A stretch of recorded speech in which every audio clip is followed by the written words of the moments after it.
Olá pessoal, tudo bem? O vídeo de hoje é sobre plano cartesiano. O sistema de coordenadas cartesianas, mais conhecido como plano cartesiano, foi criado por René Descartes com o objetivo de localizar pontos. O plano cartesiano pode ser utilizado na construção de gráficos de funções, em estudos geográficos, no serviço de GPS, na localização de um lugar em um cinema e ou teatro, entre outros.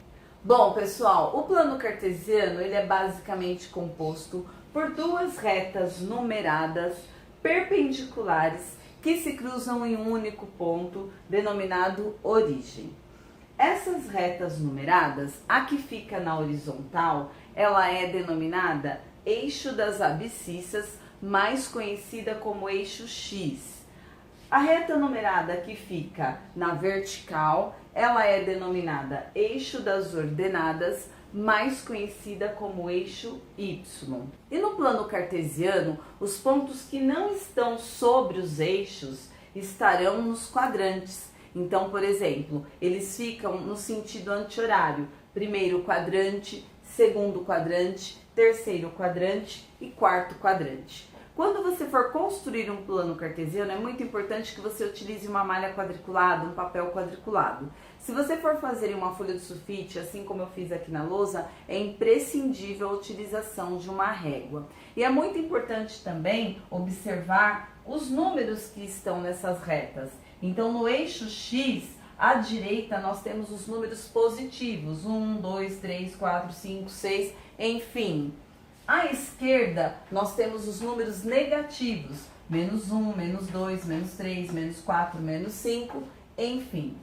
No eixo Y, que é o eixo das ordenadas, acima da origem, nós temos os números positivos, 1, 2, 3, 4, 5, enfim. E abaixo nós temos os números negativos, menos 1, menos 2, menos 3, menos 4, menos 5, enfim. Primeiro exercício, localize os pontos A, menos 4 e 5, B, menos 5 e menos 3, C, 2 e menos 4, D, 3 e 2, E, 4 e 0 e F, 0 e 3. Quando nós vamos localizar um ponto em um plano cartesiano, nós vamos utilizar as coordenadas cartesianas para representar este ponto. E as coordenadas cartesianas, elas são formadas por um par ordenado, por um número x e um número y. Então, por exemplo, o ponto A, as coordenadas cartesianas deste ponto A é o menos 4 e o 5. Então, como que eu vou localizar isso? Esse menos 4, ele estará no eixo x. E o 5 estará no eixo y. Então, por exemplo, aqui, o A, menos 4 de x e 5 de y. Eu venho aqui no eixo x. Onde está o meu menos 4? Está aqui.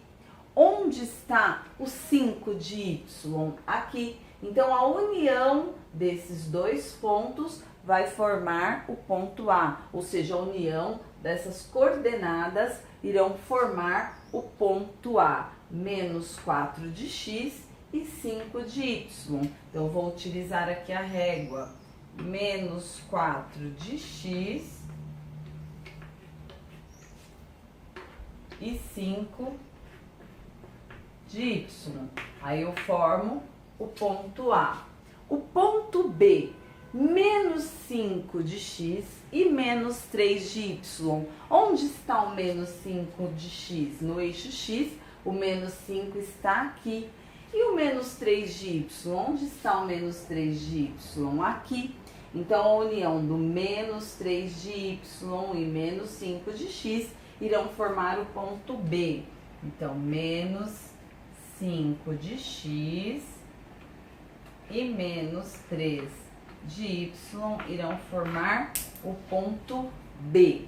E o ponto C, 2 de x e menos 4 de y. No eixo x, onde está o 2? Aqui. No eixo y, onde está o menos 4? Aqui. Então, a união desses dois irão formar o ponto C.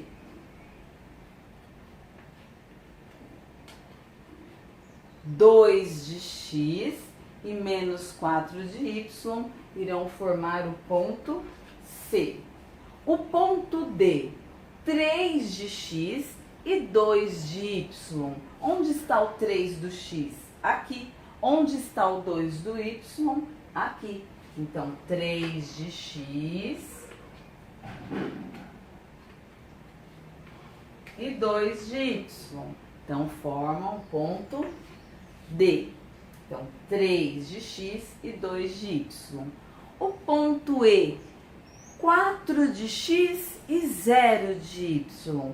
4 de x e 0 de y. Nesse caso, quando nós temos o 0 aqui, ou no x ou no y, nós temos que o ponto estará sobre os eixos. Nesse caso, eu tenho 4 de x e 0 de y. Isso significa que o ponto E estará sobre o eixo x. 4 de x, 0 de y. Então, onde ele fica? Ele fica sobre o eixo x. Ele fica aqui em cima do número 4. Por quê? Porque eu tenho 4 de x e 0 de y. Então, ele fica aqui. Agora, no ponto F, 0 de x, 3 de y. Onde ele está? 0 de x, 3 de y. Então, ele vai ficar sobre o eixo y. Por quê? Porque é 0 de x e 3 de y. Então, ele está sobre o eixo y. Tem que tomar muito cuidado, porque tem aluno que às vezes coloca aqui no 0. Quem vai ficar aqui no 0? Aqui no 0 só vai ficar, por exemplo, vamos criar aqui um ponto O de origem. Só vai ficar aqui no 0, que é o encontro dos dois eixos, que onde essas retas numeradas se cruzam, só vai ficar quando for 0, 0. Então, eu só vou colocar um ponto aqui no meio se ele for 0, 0. Então, por exemplo, ponto O, 0, 0. Então, ele só fica aqui no meio quando for 0, 0. Caso contrário, como o E e o F, eles ficarão sobre o eixo que eles estão indicando. 4 de x, 0 de y. Então, ficou sobre o x. 0 de x, 3 de y. Ficou sobre o y. Segundo exemplo. Observe o quadrilátero ABCD representado no plano cartesiano. Quais são as coordenadas dos vértices desse quadrilátero? Então, aqui eu tenho o plano cartesiano com o eixo x, o eixo y, e aqui eu tenho os pontos A, B, C, D, que formam esse quadrilátero. Então, eu tenho que escrever as coordenadas cartesianas do ponto A, B, C e D. E para eu escrever as coordenadas cartesianas, eu tenho que escrever o par ordenado x e o y. Então, o ponto A, ele está representado por qual número no eixo x e por qual número no eixo y. Quando eu escrevo esses números, eu estou escrevendo as coordenadas cartesianas. Então, no caso, ponto A, para eu saber que número que ele está no eixo x, eu vou com ele até o eixo x e percebo que ele está no número 4 do eixo x. Então, eu vou escrever aqui 4. E no eixo y, eu venho com ele até o eixo y e vejo que ele está onde? No menos 1. Então, o ponto A é representado por 4 de x menos 1 de y. O ponto B, onde está o ponto B? Aqui. Para eu saber que número que ele está representado no eixo x, eu venho com ele aqui no eixo x e vejo que ele está onde? No 8. Então, 8 de x. E quanto de y? Venho com ele até o eixo y e vejo que ele está onde? No menos 5. Então, 8 de x e menos 5 de y formam o ponto B. O ponto C. Onde está o ponto C? Aqui. Que número que ele está representado no eixo x? Venho com ele até o eixo x e vejo que ele está em 3. Então, 3 de x e quanto de y? Menos 7. Então, 3 de x e menos 7 de y. E o ponto D, onde está o ponto D? Aqui. Então eu venho com ele até o eixo X e vejo que ele está onde? No 1 e no Y menos 3. Então 1 de X menos 3 de Y. Então essas são as coordenadas dos vértices desse quadrilátero. A, 4 e menos 1, B, 8 e menos 5, C, 3 e menos 7 e D, 1 e menos 3. Então o A, o B, o C e o D. Bom, pessoal, espero que vocês tenham compreendido com os exemplos. Se você gostou, clique em gostei. Se você ainda não é inscrito no canal, se inscreva. Compartilhe este vídeo com aquele amigo que está estudando este conteúdo. Muito obrigada. Até o próximo vídeo ou a próxima dúvida.